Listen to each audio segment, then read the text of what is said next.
My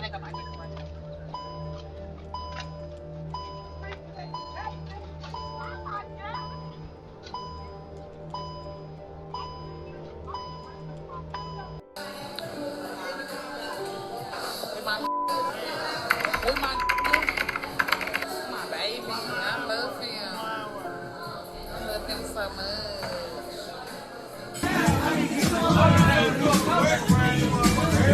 I don't want him to show because that bitch is gonna be on my husband.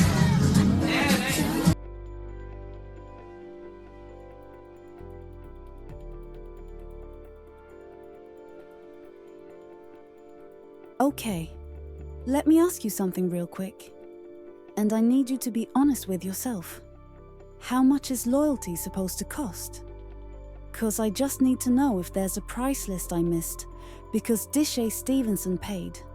5 years of prison visits, weekly money orders with her hard-earned coins, a blonde lace front installation just to pick his dusty behind up from lockup looking like a whole meal, a luxury wedding she financed by herself, $10,000 in cash for his birthday. Baby, that's a down payment on a house, not a gift for a grown man. And ultimately, her life. Now, the audacity, and I cannot stress this enough, the sheer, unmitigated, uncut, pharmaceutical-grade audacity of Michael Smith to accept all of this.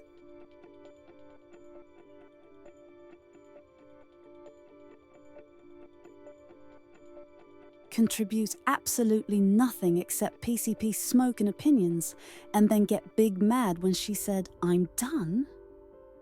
Not just mad, honey. Homicidal. This man shot his wife in the chest, threw her body on the side of a Dallas road like yesterday's garbage with the one shoe still in his car, then went to the barber shop for a shape-up like it was a regular Tuesday. When her family came searching, asking, "Have you seen Dishaye?" This man looked them dead in their grieving faces and lied. The disrespect? The lack of home training? I don't even know where his mother went wrong, but she failed us all. And here's the part that's gonna hurt. Dishaye wasn't dumb. She was a successful business owner with her own money, her own house, her own life. But somewhere along the way, she convinced herself that a man fresh out of prison with no job, no ambition, and a substance abuse problem was a handsome gift from God, while she was ugly and didn't deserve him. Let that marinate for a second. A gift from God.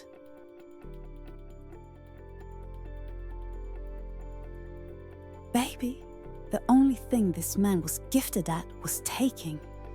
He was a regift from the dollar store clearance section, and she treated him like he came from Tiffany's with a bow on top. See, Dishaye thought she was investing in a husband when she married this man 7 days after his release. 7 days! I've had food in my fridge longer than their relationship had time to breathe free air.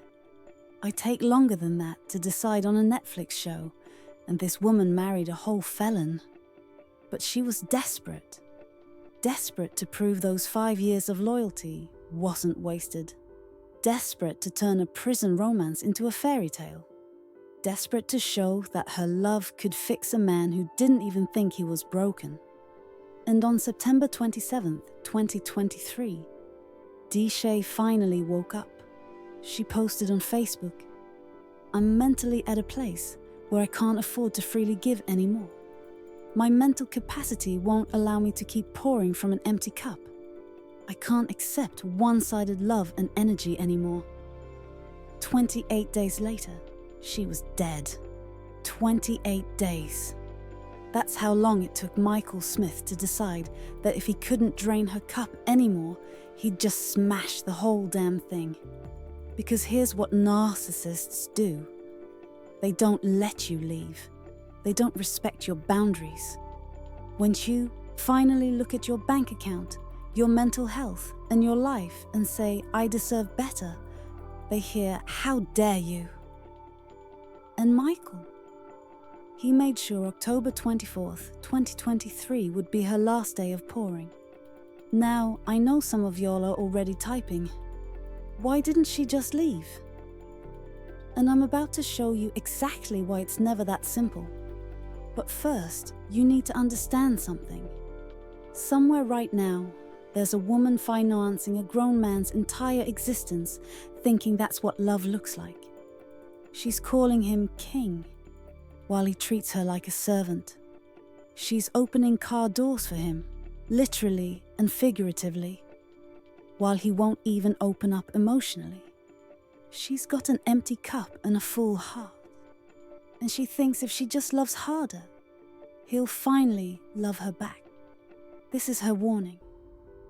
So grab your wine, check your man's contribution to your life. And I'm not just talking about money, I'm talking about effort. And buckle up, because I'm about to walk you through how a ride or die love story became a roadside tragedy, how loyalty became a death sentence, and how the biggest red flag of all is when you start thinking you're not good enough for someone who should be grateful you even looked in their direction. Let's get into it. Now, before we get into the mess, and trust me, it's messy, you need to understand who Dishaye Stevenson was.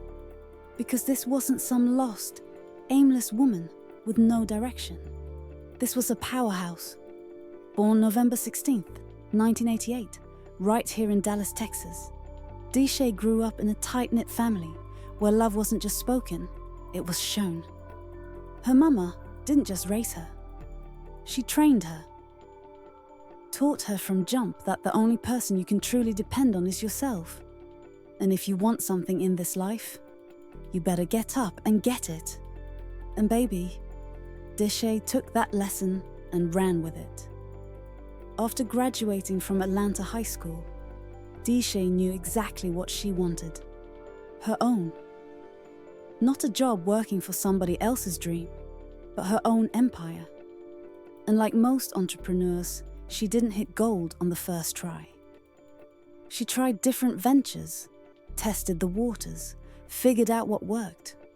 But when she found her calling in retail clothing and accessories, oh, it was over.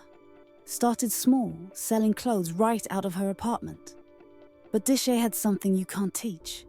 Natural business instincts and a work ethic that wouldn't quit. Demand kept growing, so she kept expanding. Men's clothing, handbags, eyelashes, accessories. If you needed it, Shame on 3 We Purses and more had it. And yes, that's Shame on 3. A clever little play on her nickname and exactly what she was about. Money. By May 2022, baby girl had upgraded to an even bigger storefront to handle her growing inventory. She wasn't playing around. And she had her sister Jasmine right there with her as her business partner, her right hand, her day one. But Dishaye didn't stop there. She completed a whole tax preparation course in 2021 and joined up with unlimited taxes and more. So now, she's doing clothes and taxes. Multiple streams of income? She understood the assignment. And let me tell you something about Dishaye's marketing strategy. She was the brand. Every outfit she sold, she modeled it first on social media. And honey, she had the body to make it work. Almost everything she wore, she sold. That's not just business savvy, that's genius. She was living proof that if you invest in yourself, promote yourself, and believe in your product, success will follow. But here's the thing about Dishaye. Her world wasn't just about securing bags. She had a beautiful 17-year-old daughter named Maya, who wasn't just her child. She was her best friend, her motivation, the reason behind every hustle, every late night, every sacrifice. When I say these two were close, I mean Maya knew her mama better than anybody. And on top of running multiple businesses and raising a teenager, Dishaye was also the primary caretaker for her own mother, who'd suffered a stroke and was left partially paralyzed. Read that again. She's running 2 businesses, raising a daughter, and taking care of her disabled mother. Most people would crumble under that pressure. Dishaye. She handled it with grace and that infectious smile that could light up a whole room. She had a big heart, and when Dishaye loved you, she loved you hard. Never afraid to share her time, her money, or anything of value with the people she cared about. She loved cooking, hosting family gatherings, making sure everybody around her felt good. That larger-than-life personality meant wherever Dishaye went, joy followed. But unfortunately, and you all knew there was a but coming, that same generous heart that made her so beloved also made her vulnerable to the wrong kind of man. And baby, Michael Smith was the wrongest kind of man, also known as Miracle Misi. And I need you to appreciate the irony of that nickname, because the only miracle here is that this man had the audacity to exist. Michael was 39 years old when this tragedy went down. To anybody looking from the outside, he seemed perfect for Dishaye. Quiet, easygoing, the calm to her storm. People thought he'd balance out her outgoing personality. What they were actually witnessing was a masterclass in manipulation. Dishaye met Michael a few years before all this, and she fell. I'm not talking about regular falling in love. I'm talking about that head over heels, write his name in your diary, this is my soulmate type of falling. She was already planning forever with this man, already seeing herself growing old with her king. But in 2016, Michael caught a case, got himself arrested, charged, convicted, and sentenced to 5 years in prison. Now, most women would have said, "Welp, that's a sign from God," and moved on with their lives. Most women would have blocked his number, deleted his pictures, and started their healing journey. But Dishaye, baby, she dug her heels in deeper. She became the poster child for ride or die culture, and I mean that in the most tragic way possible. For 5 years, while Michael sat behind bars, Dishaye was out here playing Bonnie waiting for Clyde, visiting him every chance the system allowed, sending money to his books, writing letters, keeping their connection alive through steel bars and concrete walls. She put her whole life on pause for a man in a cage. And look, I'm not judging the loyalty. We've all done dumb stuff for people we love. But there's loyalty, and then there's stupidity, and Dishaye was doing Olympic-level gymnastics on that line. May 17th, 2021, Michael's release date finally came. And where was Dishaye? Right there at those prison gates, like she was picking up a package from Amazon Prime. Actually, scratch that. She put more effort into this pickup than most people put into their wedding. Yeah, there go my Hi. Girl, I need you started to play it.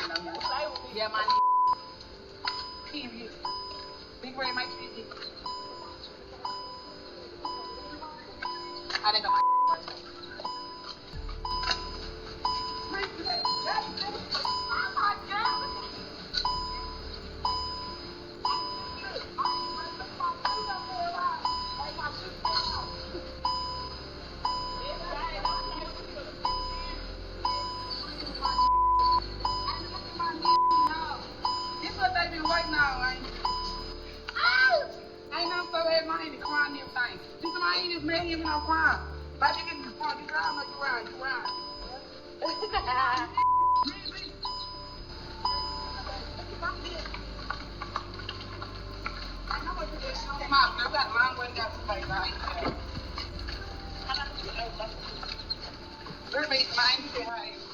Hey. We got 8 hours. I can't even. Baby, you got my ID. Hey. Me too. Hello, baby. Yes, thank you so much. Thank you. Okay. I can't hear you. I will. Okay. What she say, Mike? She said have a good trip. We gonna try to have a good trip. It's a long way back. What's up, cousin? Yeah, I got him. I got him. Yep.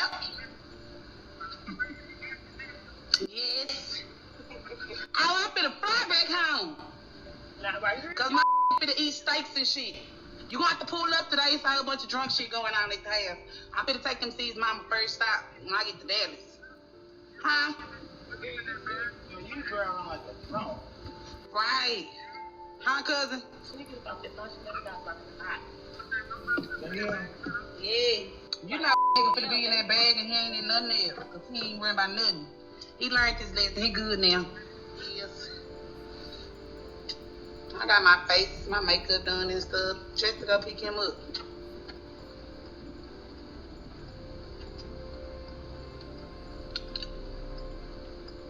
Let me get off. I pick it out live because I don't know if he fantasized about my beauty with my makeup or he just want me to get out live, y'all. But I'm figuring to get up out live. Yeah, I had to go live. I had to go live for you. We had a nice room and everything too. Listen to this woman's excitement, y'all. Full glam, fresh blonde in store, makeup beat to the gods, filming the whole thing for Facebook Live. Like this is a Hallmark movie moment instead of a red flag parade.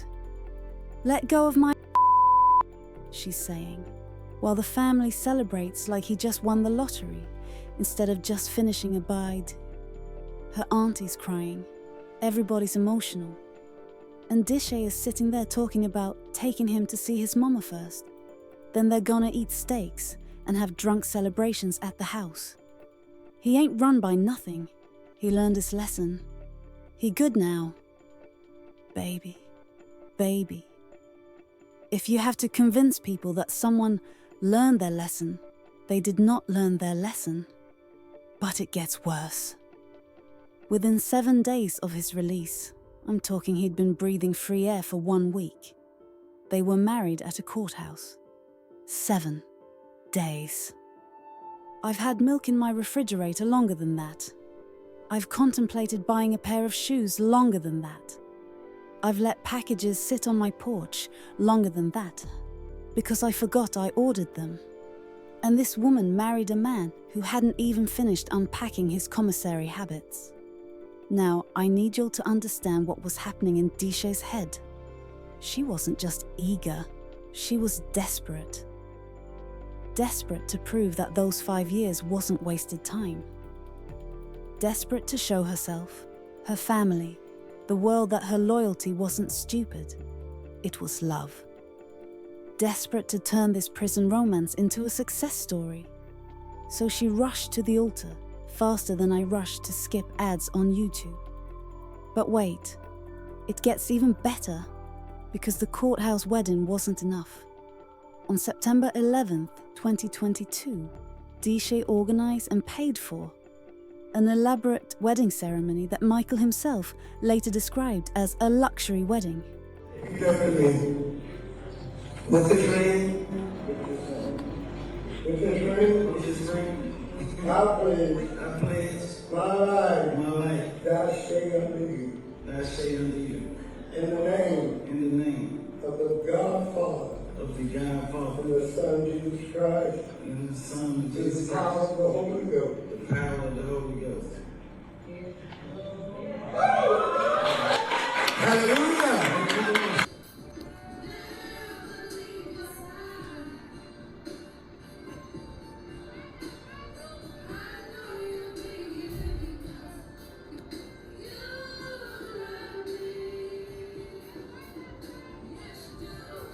Look at this ceremony.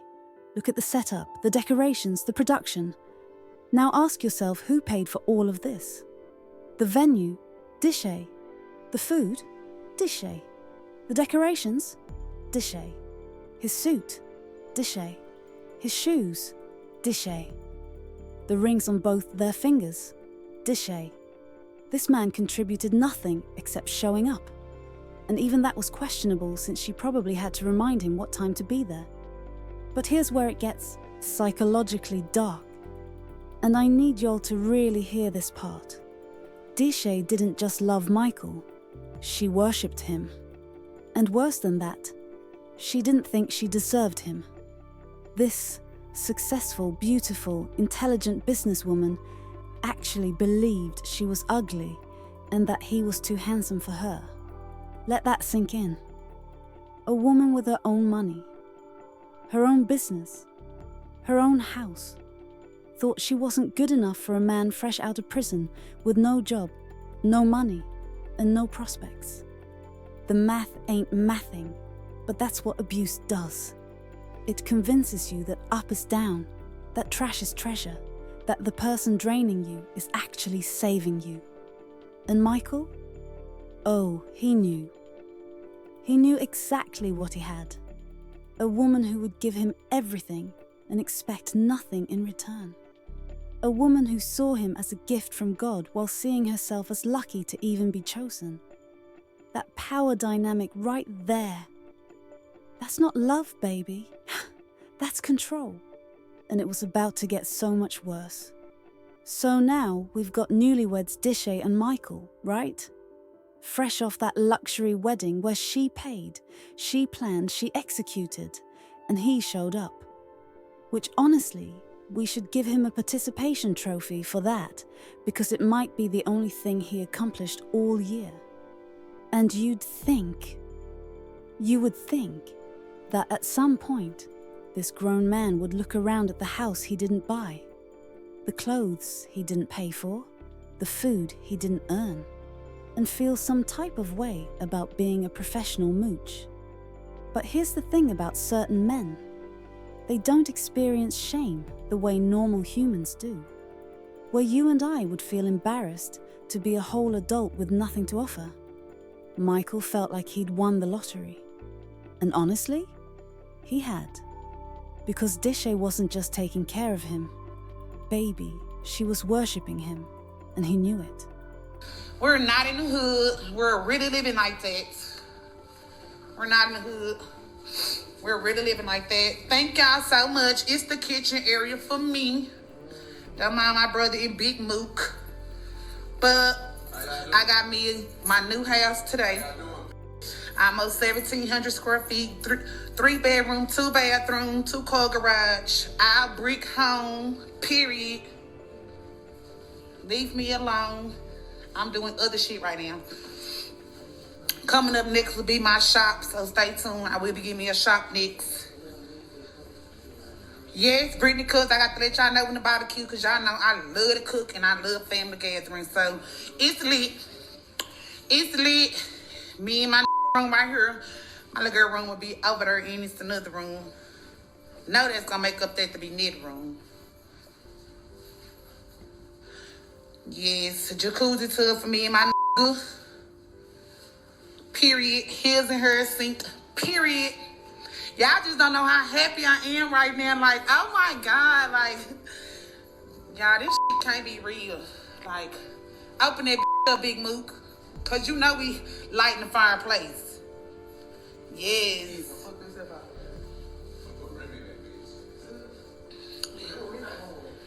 Thank everybody so much. Some of y'all is really actually true. Everybody really, some of y'all really actually true happy for me. Some people not, but yeah, sis, I can't wait till you come over. You know we having a housewarming and stuff. I'm so excited. Look at my brother, y'all. It's the kitchen for me because I love cooking. My dining room area. Can't wait till I furnish my shit. Everything new. Not just the house, but new everything. I'm so excited. Y'all just don't know, right, brother? We finna load up groceries in here. Talk. Let me let the garage down. Y'all see that Challenger parked out there, you know, in my driveway. 2-car garage. Leave me alone. Yes. Look at me now. Look what I'm trying to show half of the half.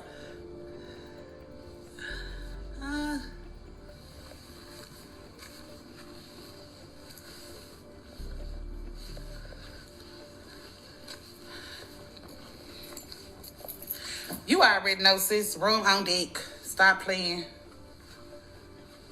Stop playing, on deck, sis. I'm really living like that. Now listen. I need you all to hear the excitement in this woman's voice.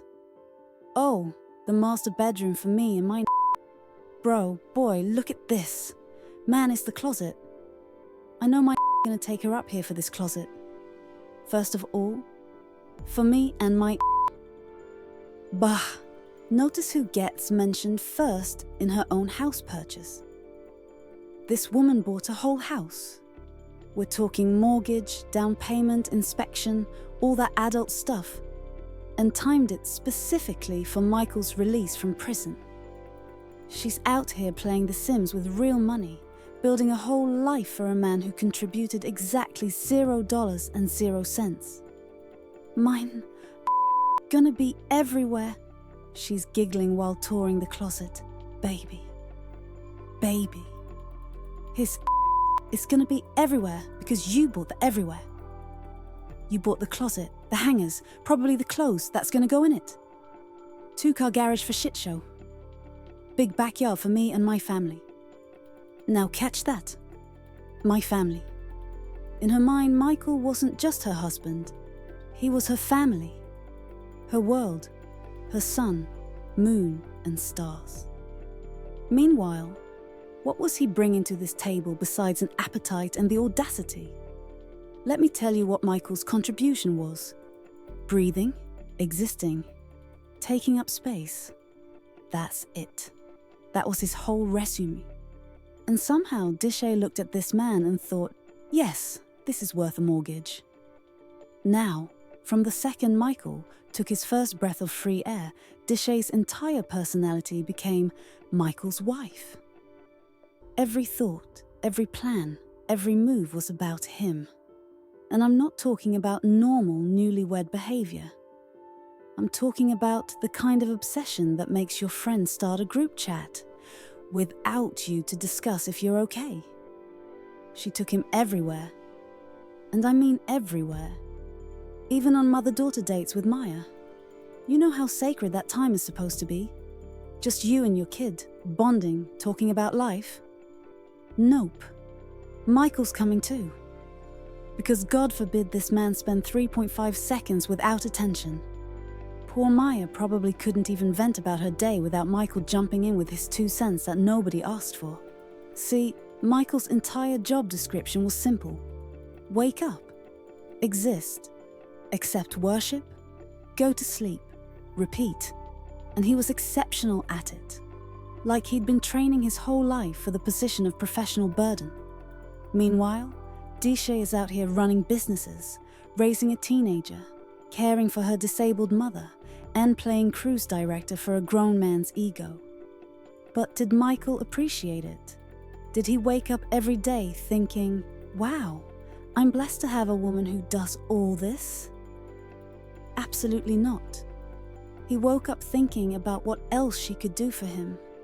But let me tell you about a moment that should have sent everybody running for the hills with their wigs in their hands. I know you say you hate Father's Day and all that. Hopefully y'all can change that. Come on. I hope you like it, okay? Come on.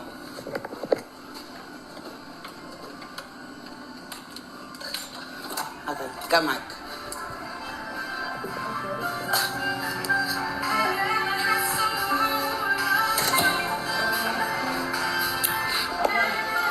Okay, babe, let's go read the bed.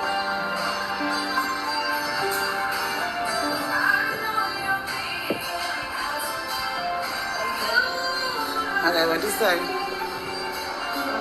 I know you say you hate Father's Day and all that. Hopefully, y'all can change that. Okay, so let me get this straight. This man hates Father's Day.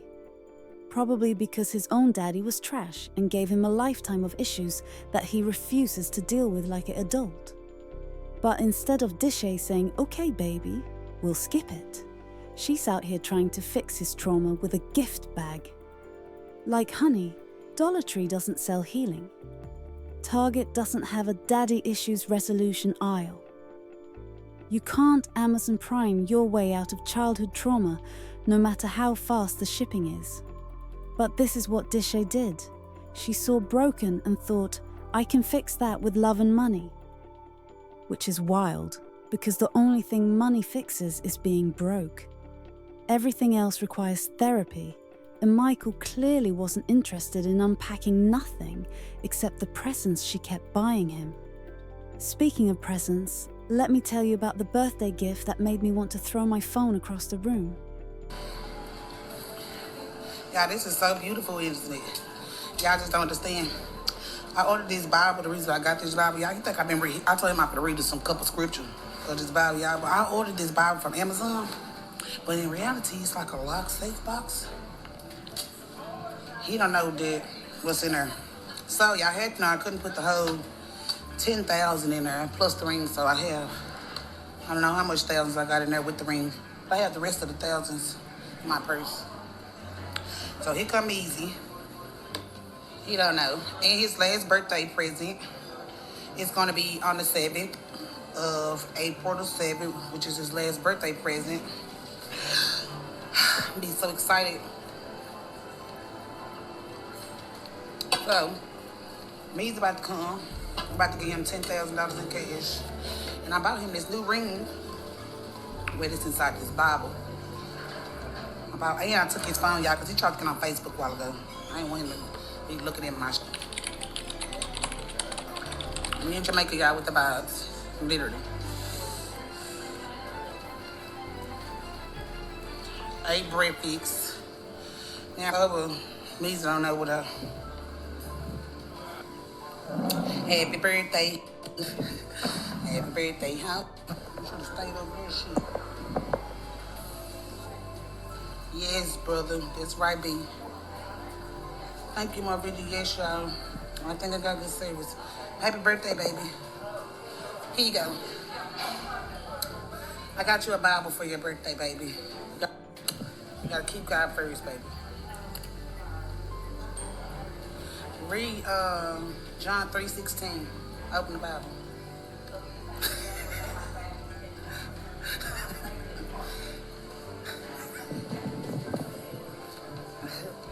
A new ring, baby, and I got you 10,000, but I couldn't put 10,000 in there. Show everybody about your ring. Look at you. Yes. Let me see that. Ooh, look at my. Look at my. Yeah. So I want to give you 10 in cash. I don't know what you're gonna do. You can do whatever you want to. 10,000. I don't know. Yeah, baby. And I got it in there too. The rest of it in there. You're welcome, baby. You're welcome, baby. Look.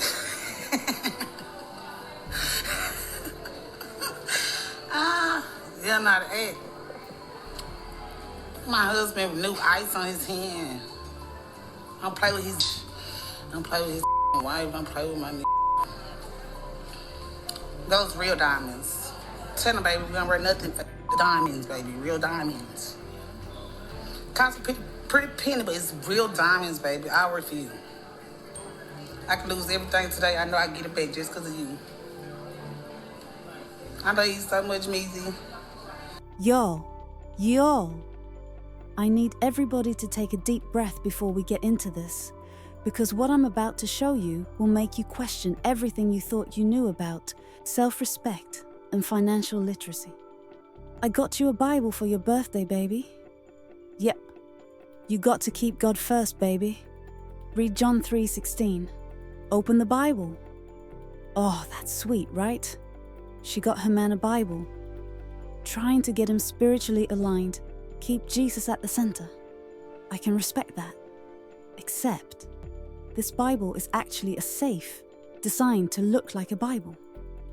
And when Michael opens it, expecting the Word of God, he finds a what does he find instead? I got a new ring, baby, and I got you $10,000. I'm sorry, what? $10,000 in cash to a man who just got out of prison, a man with no job, a man whose only skill is looking pretty and breathing. Show everybody, baby, your ring. Yes, so I wanted to give you $10,000 in cash. I don't know what you're going to do, but you can do whatever you want to. I don't know what you're going to do, but you can do whatever you want to.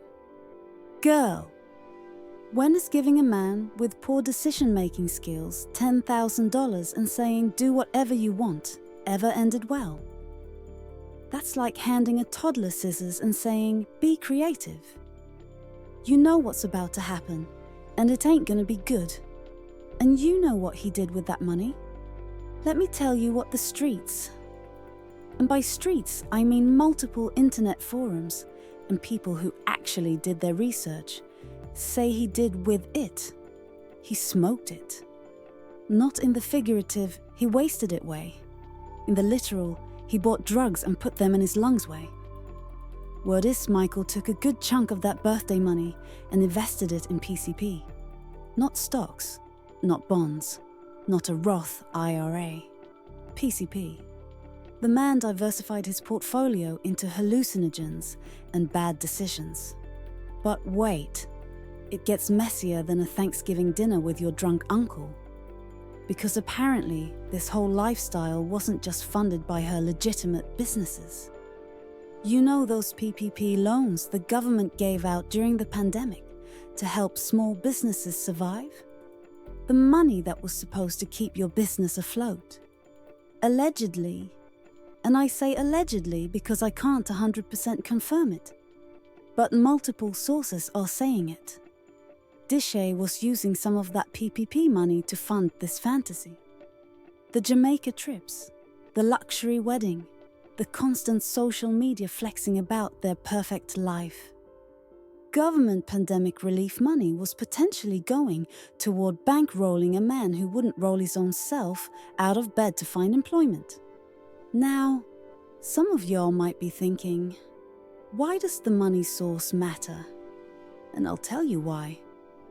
Because it shows that Dishaye was so desperate to maintain this illusion of having a happy marriage and a successful man that she was willing to play financial Jenga with government funds. That's not love, baby. That's delusion, mixed with a little bit of fraud. But you want to know what Michael's response to all this generosity was? Bae, I know I'm taking you through some but keep overlooking the obstacles. I'm gonna need everybody to read that again slowly. I know I'm taking you through some. Not I'm going through something, but I'm taking you. Meaning he knows he's the problem. He's aware that he's causing pain. But keep overlooking the obstacles. Not I'm sorry. Not I'll do better. Not I'm working on myself in therapy twice a week and really examining my behavior patterns. Just keep ignoring the damage I'm doing to you. That's not an apology, honey. That's a demand. He's literally telling her, I'm gonna keep hurting you, and your job is to keep accepting it. And the word obstacles, like his abuse, is just a little bump in the road, a minor inconvenience, something to step over, instead of something that's actively destroying her mental health, her finances, and her life. This is manipulation at a doctoral level. This man could teach a course. But the disrespect didn't stop at emotional manipulation. Oh no, baby. Michael took it to a whole other level of audacity that should have gotten him blocked, deleted, and reported. Now, I'm gonna need y'all to really watch this clip, because what I'm about to describe is the level of disrespect that should result in immediate divorce papers and a restraining order. They're on Facebook Live, meaning there are people watching, real human beings with eyes. And this man starts trying to touch her inappropriately.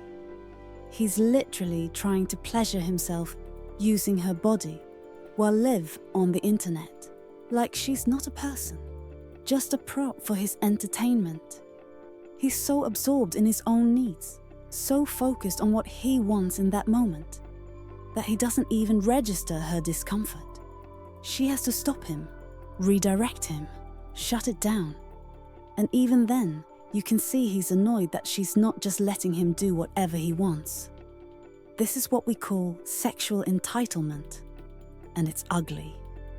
This man genuinely believed that her body was his property to use whenever, wherever, however he wanted. Audience be damned. And the saddest part? She stayed. She stayed with a man who couldn't even respect her enough to keep his hands to himself on camera. If he's doing this with witnesses, what do you think he was doing behind closed doors? But even through all of this, and I mean all of it, the financial drain, the emotional abuse, the public humiliation, the blatant disrespect, Dishaye still kept posting about this man like he was sent from heaven on a cloud with angels singing backup. Valentine's Day rolls around and she's calling him the world's greatest husband and the best man any woman could ask for. Baby, if this is the best man any woman could ask for, then I'm asking for a refund. I'm asking to speak to the manager. I'm asking for store credit so I can try again with a different selection. Because this ain't it. The delusion. The fantasy. This woman was living in while her reality was literally crumbling around her like a stale cookie. But here's the thing about living in a fantasy. Eventually, you run out of imagination, and reality comes crashing through the door like the Kool-Aid, man. And for Dishaye, reality showed up on September 27th, 2023. I'm mentally at a place where I can't afford to freely give anymore. Meaning if I love you, I need for you to love me back. If I care about you, I need for you to care about me too. If I sacrifice for you, I need sacrifices in return. If I protect you, I need to be protected as well. My mental capacity won't allow me to keep pouring from an empty cup. I can't accept one-sided love and energy anymore. We all deserve to be poured into as we pour into other. There, it is.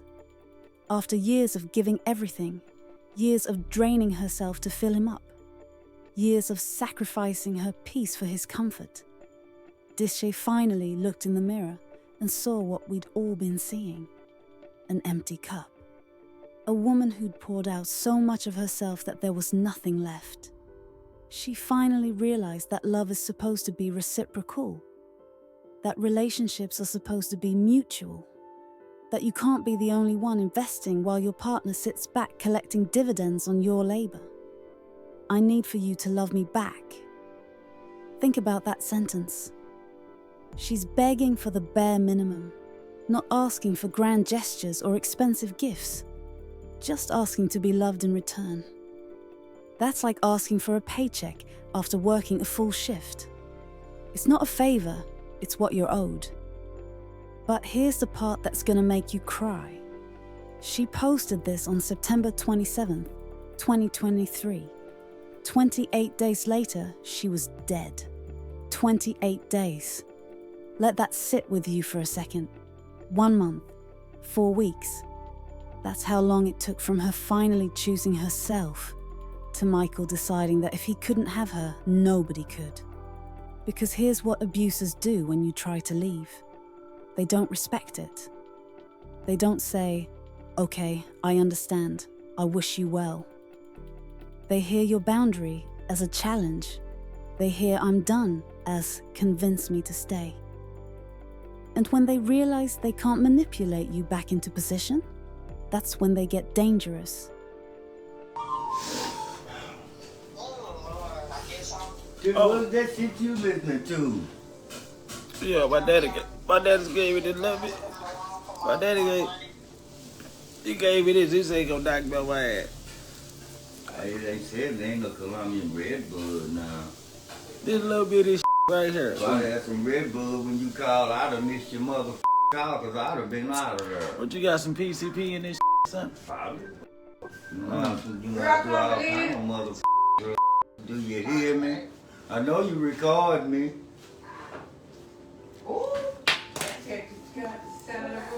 I'll pull this out and slap the phone that you record that too. I ain't gonna lie, that little motherfucker got a good taste, y'all. Nigga, that's good weed. If it don't taste good, it ain't good weed. It got a good taste. Don't this still get well for a chance? You don't really cause it in hard now. That's just... Man, look, that don't smoke like that. What? Give me that other too. Why you put it out? I'm sorry. Pause. Did he just casually admit to using PCP with his father, like they're discussing a recipe? Oh yeah, Pops. I had a little PCP earlier. Just a casual Tuesday. How was your day? We're not talking about weed here. Which, look, I'm not endorsing, but at least it just makes you hungry and paranoid about whether you left the stove on. We're talking about PCP. The drug that makes people think they can fight police cars and win. The drug that's literally nicknamed angel dust. Because it makes you feel superhuman. Right before you do something super stupid. And Michael wasn't just trying it out for the first time. He was a frequent flyer on PCP Airlines. He knew what that drug did to him. Knew it caused hallucinations. Knew it made him violent. Knew it disconnected him from reality, like a bad Wi-Fi connection. And he kept using it anyway. But here's the kicker, Dishaye knew too. She was the one filming these videos. She was the one posting them on social media. She was out here documenting her husband's drug use like it was a cute couple's hobby, instead of a giant neon sign that said "Danger Man" under the influence of substances that make people dangerous. She knew her husband was smoking drugs that could flip a switch in his brain and make him violent. And she still stayed in that house, with her daughter in that house. That's not standing by your man, baby. That's standing by while your man becomes a ticking time bomb. But Michael was slick. He knew how to play his part when it mattered. Like, I done been around him. He never gave me them kind of signs that he would do that to my sister. Like, he never did. He caught us off guard because he was so quiet. He was so laid back. Like, he was sweet in front of us, but behind closed doors, I just feel like he was a monster. See this? This is textbook abuser behavior. The family never suspected anything because Michael was a chameleon. In front of witnesses, he was Mr. Quiet and polite. Wouldn't say boo to a goose. But the second those doors closed, and it was just him and Dishaye, behind closed doors, I just feel like he was a monster. And Dishaye was living with that monster every day, feeding it, housing it, financing it, trying to love it back into being human, not understanding that monsters don't transform, they just learn to hide better. For months leading up to this, Dishaye had been building up the courage to leave. She'd told him she wanted a divorce, multiple times. And every single time, Michael would pull out his manipulation playbook. First, he'd promised to change. Baby, I'll do better. Just give me another chance. Then, he'd love bomb her. Suddenly, Mr. Quiet becomes Mr. Romance. Then, he'd guilt trip her. After everything I've been through, you're gonna leave me now? And finally, he'd make her feel crazy for even wanting to leave. You're overreacting. It's not that bad. It's a cycle. And it works. That's why it's called a cycle. Because you keep going around and around until you're too dizzy to remember which way is up. But this time, after that September 27th post, Dishaye was done. Not I'm upset right now, done. But I've seen the light, and I'm walking toward it, done. She was ready to level up, ready to focus on her businesses that were actually successful, ready to pour into her daughter who actually appreciated her, ready to care for her mother who actually needed her. And staying with Michael, this unemployed, drug-using, emotionally abusive man-child, was actively blocking every bit of progress she was trying to make. She was exhausted from the control, tired of him dictating where she could go, who she could talk to, what she could wear. Fed up with him accusing her of cheating when he was probably the one with somebody on the side. Because cheaters always project. It's like Manipulation 101, first chapter, page 1. She was drained, completely tapped out, running on fumes and prayers. And Michael could feel her pulling away, could sense that this time was different, could tell that no amount of manipulation was gonna work, because Dishaye had finally chosen herself. And in his twisted, drug-addled, narcissistic mind, that was a death sentence. Because to men like Michael, women aren't people. They're possessions. And if he couldn't have his possession anymore, if she was really gonna leave and be happy without him, or God forbid, be happy with someone else who actually treated her like a human being, then he'd rather see her dead. Period. On the 21st, it was my birthday. And she called me, she wished me happy birthday. It was like, you know, normal, whatever. We was laughing, joking. And then she just said, like, sister, I feel like I'm finna die. So I was like, you know, girl, whatever, you know, brushed it off or whatever, you know, not thinking that's really how she was feeling. Like, I guess she was feeling her death. So she kept saying her and my niece was gonna come and bring me a gift, but they never showed up. So we had talked Sunday, and she was telling me how he was tripping at the fur and he was trying to leave her and my niece. He was saying, like, she was trying to set him up, you know, flipping out, saying that. October 21st, 2023. Just 3 days before she was killed, Dishaye calls her sister Jasmine to wish her a happy birthday. They're doing what sisters do, laughing, joking, talking mess. Everything is normal. And then, out of absolutely nowhere, Dishaye drops a bomb that nobody was ready for. Sister, I feel like I'm finna die. Jasmine, like any of us would, brushed it off. Laughed it off, probably. Because what else are you supposed to do when someone says something like that out of the blue? You don't think your sister is literally predicting her own murder. You think she's being dramatic. You think she's tired. You think she's venting.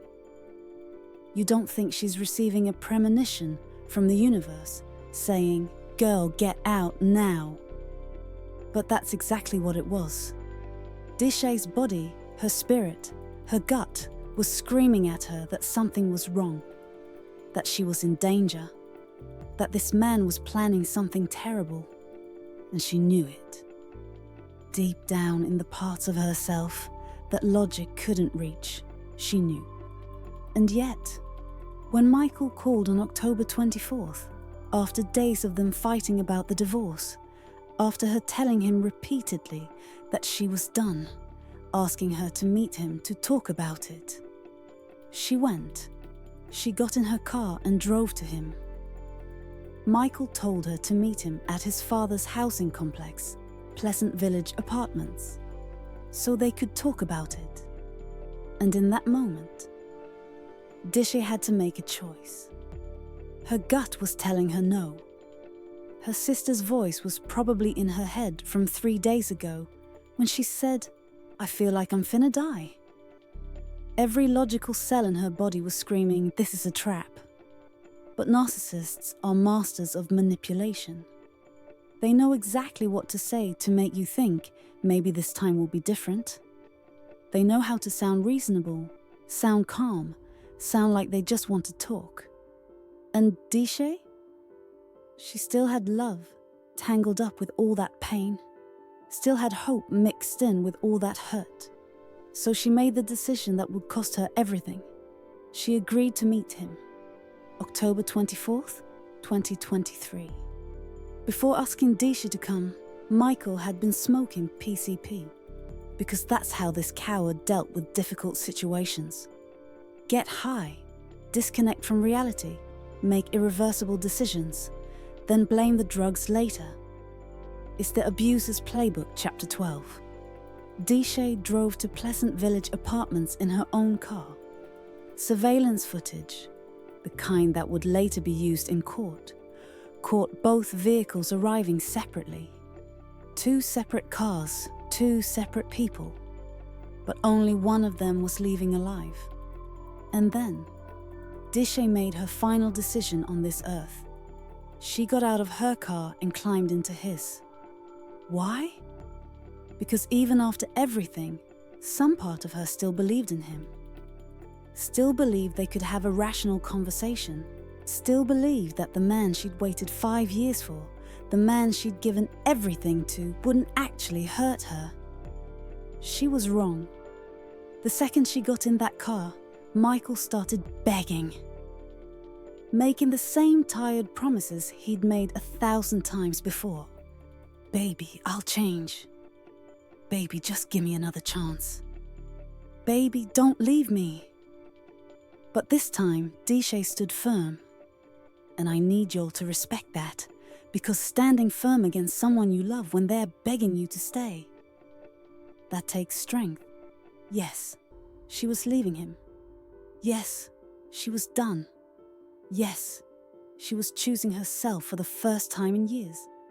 And that's when Michael's whole demeanor changed. He started the car and started driving. Dishaye immediately got nervous. "Where are we going?" she asked. He didn't answer. He just kept driving. Away from the apartment complex. Away from his father's place. Away from witnesses. Away from help.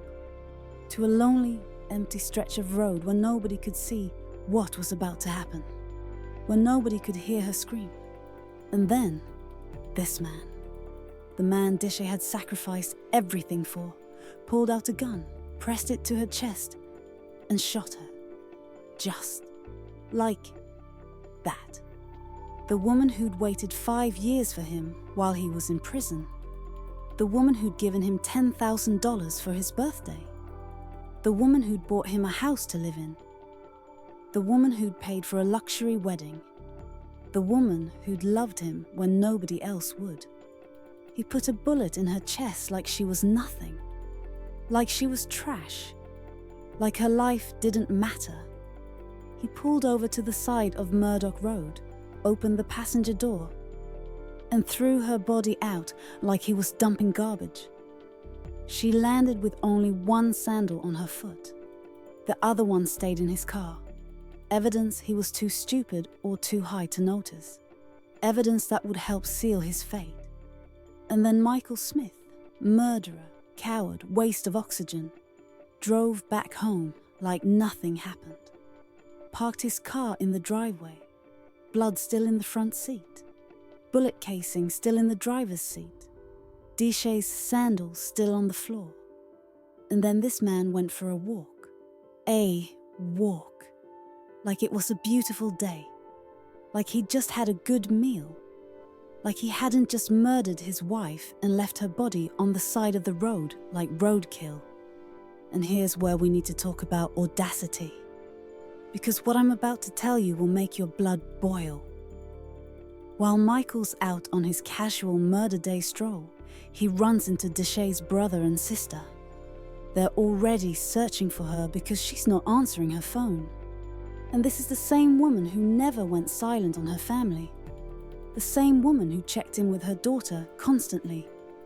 The same woman who was her mother's primary caregiver. So her family knows something's wrong.